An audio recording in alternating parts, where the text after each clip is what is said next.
اللہ کریم کے بابرکت نام کے ساتھ شروع، جو نہایت مہربان اور رحمت والا۔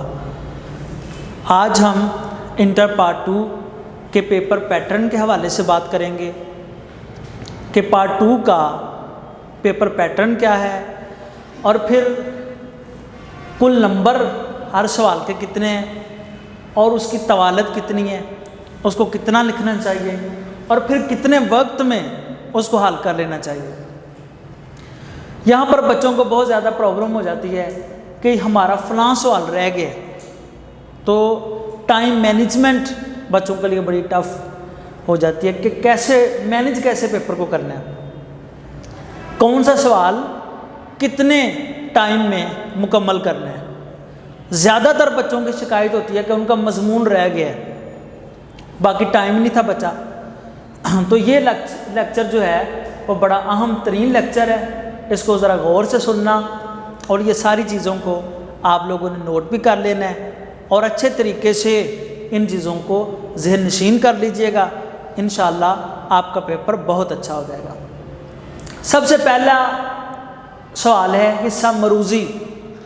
یہ 20 نمبر کی پیپر میں مروزی آتی ہے۔ طریقہ آپ کو پتہ ہے کہ 5 نمبر جو ہیں وہ نثری اسباق میں سے آتے ہیں، 5 نمبر مطابقت حروف والے ہوتے ہیں، پھر 5 نمبر رموز اوقاف کے ہوتے ہیں، پھر 5 نمبر امدادی افعال کے ہوتے ہیں، 5 نمبر کے جو ہیں وہ پورشن ہوتے ہیں۔ تو 20 نمبر اس کے ہوتے ہیں۔ اس کے تو پہلے 20 نمبر ہوتے ہیں، تو 20 منٹ اس کے لیے کافی ہوتے ہیں، 20 منٹ ہی بن جاتے ہیں۔ دوسرے نمبر پہ سوال ہے نظم کے اشعار کی تشریح کریں، اور پھر اس میں کیا ہوتا ہے، شاعر کا نام بتانا ہوتا ہے اور نظم کا نام بتانا ہوتا ہے۔ بات کی سمجھ آ گئی؟ تو یہ اشعار کی تشریح اکٹھی بھی کر سکتے ہیں اور الگ الگ بھی کر سکتے ہیں، کوئی مسئلہ نہیں ہے۔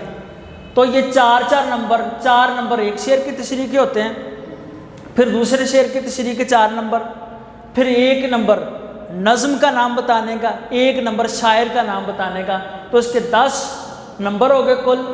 ہر شعر کی تشریح کتنی ہونی چاہیے، تو ہر شعر 2.5 سے 3 صفحات پر مشتمل اس کی تشریح ہونی چاہیے۔ پتہ لگ گیا نا کہ ایک شعر کی تشریح کتنی ہونی چاہیے، اور اسے 20 منٹ میں آپ لوگوں نے مکمل کرنا ہے۔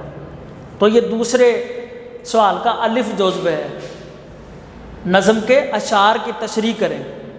بات کی بیٹا سمجھ آ گئی ہے کہ تشریح کتنی ہونی چاہیے، اس کے لیے کتنا ٹائم آپ نے لگانا ہے، اور پھر اس کی طوالت کتنی ہونی چاہیے، پھر اس کے کل نمبر کتنے ہیں۔ تو اس کا دوسرا جو پارٹ ہے غزل کے اشعار کی تشریح کریں، اس میں صرف شاعر کا نام بتانا ہوتا ہے۔ اور یہ بات ذہن نشین رکھ لیجئے، اینڈ تک آخر تک بچوں کو یہ نہیں پتہ ہوتا، وہ پوچھ رہے ہوتے ہیں کہ سر ایک ہی غزل میں سے اشعار آئیں گے، ایک ہی نظم میں سے اشعار آئیں گے؟ تو ان کے لیے عرض یہ ہے کہ ایک ہی نظم میں سے 2 اشعار آئیں گے، اور یہاں پر ایک ہی غزل میں سے 3 اشعار آئیں گے۔ یہ نہیں ہوگا میٹرک کی طرح کہ ایک شعر وہاں سے لے لیا، اس نظم میں سے لے لیا، ایک اس نظم میں سے لے لیا، ایک اس نظم میں سے لے لیا، بلکہ ایک ہی نظم میں سے 2 اشعار پوچھے جائیں گے، اور ایک ہی غزل میں سے 3 اشعار پوچھے جائیں گے۔ بات کی بیٹا سمجھ آ گئی ہے؟ تو غزل کے اشعار کی جو تشریح ہوتی ہے اس کے 3 نمبر 3 اشعار ہوتے ہیں، 3 نمبر ایک شعر کی تشریح کے ہوتے ہیں، 3 جمع 3 اور 1 نمبر ہوتا ہے شاعر کا نام بتانے کا۔ تو غزل کا نام بتانے کا نمبر نہیں ہوتا؟ نہیں، کیونکہ غزل کا عنوان ہی نہیں ہوتا۔ غزل کے ہر شعر گویا کہ باقاعدہ ایک نظم ہوتا ہے۔ بات کی سمجھ آ گئی؟ غزل کا کوئی خاص ٹاپک تو نہیں نہ ہوتا، تو یہاں پہ ٹاپک اس کا نہیں لکھنا ہوتا، عنوان نہیں لکھنا ہوتا۔ تو 3 جمع 1 10 نمبر ہو گئے غزل کے اشعار کی تشریح کے، اور ہر شعر 1.5 سے 2 صفحات پر مشتمل ہونا چاہیے، اور اس کے لیے بھی 20 منٹ کافی ہوتے ہیں۔ 20 منٹ میں آپ لوگوں نے اس کو حل کرنا ہے۔ بات کی سمجھ آ گئی؟ آگے ہے اقتباس کی تشریح کریں۔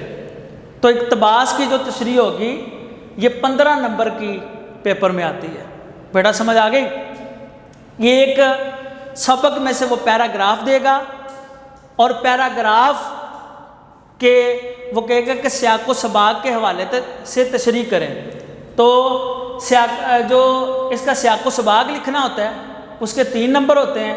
1 نمبر سبق کا عنوان لکھنے کا ہوتا ہے, 1 نمبر مصنف کا نام لکھنے کا ہوتا ہے, اور 10 نمبر اس کی تشریح کے ہوتے ہیں.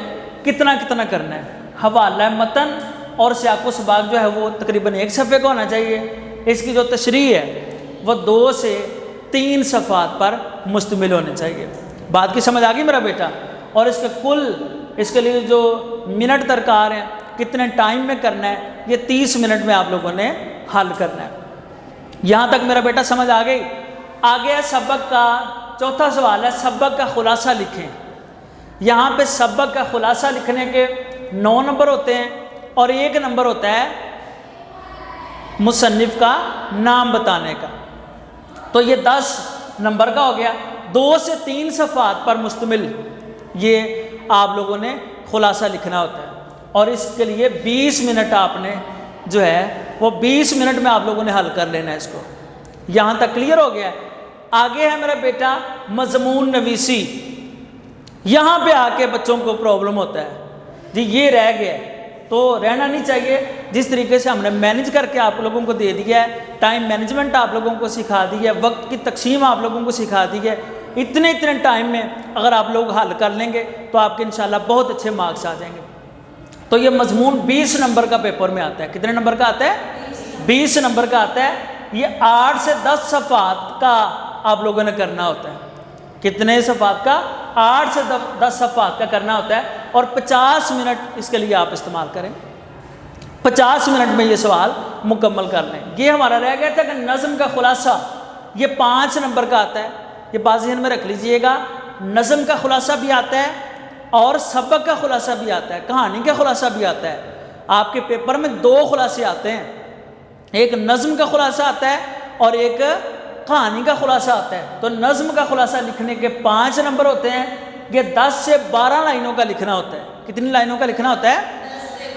10 سے 12 لائنوں کا لکھنا ہوتا ہے, اور یہ 10 منٹ میں آپ لوگوں نے اس کو سولو کرنا ہوتا ہے. پھر آگے ہے خطوط نگاری, یعنی کہ خط آپ لوگوں نے لکھنا ہوتا ہے. یا آپ بیتی یا خط, دونوں میں سے آپ ایک لکھ سکتے ہیں. اس میں چوائس ہوتی ہے, خطوط نگاری یا آپ بیتی. یہ 10 نمبر کا ہوتا ہے. 2 سے 3 صفحات پر اس کو مکمل کرنا ہوتا ہے. کتنے صفحات پر؟ 2 سے 3 صفحات پر اس کو مکمل کرنا ہوتا ہے, اور اس کے لیے 20 منٹ آپ لوگوں نے لگانے ہیں. تو یہ آپ کے پیپر کا ٹائم بھی یہاں پہ مکمل ہو جاتا ہے, اور آپ کے 100 نمبر بھی مکمل ہو جاتے ہیں. اگر اچھے طریقے سے یہ جو ہم نے نمبروں کی تقسیم بتائی ہے, اور پھر ہر سوال کو حل کرنے کے ہم نے طوالت بتائی ہے, اگر آپ اچھے طریقے سے اس کو نوٹ کر لیں, لیکچر کو غور سے 2-3 مرتبہ سن لیں, تو امید کرتے ہیں کہ آپ 90+ مارکس لینے کے قابل ہو جائیں گے. تو حب احمد ازل ہی سے سینے میں ہے, میں یہاں ہوں میرا دل مدینے میں ہے, اور ایسی خوشبو کہاں کسی پھول میں جو میرے نبی کے پسینے میں ہے. فقیرانہ آئے صدا کر چلے, میاں خوش رہو ہم دعا کر چلے.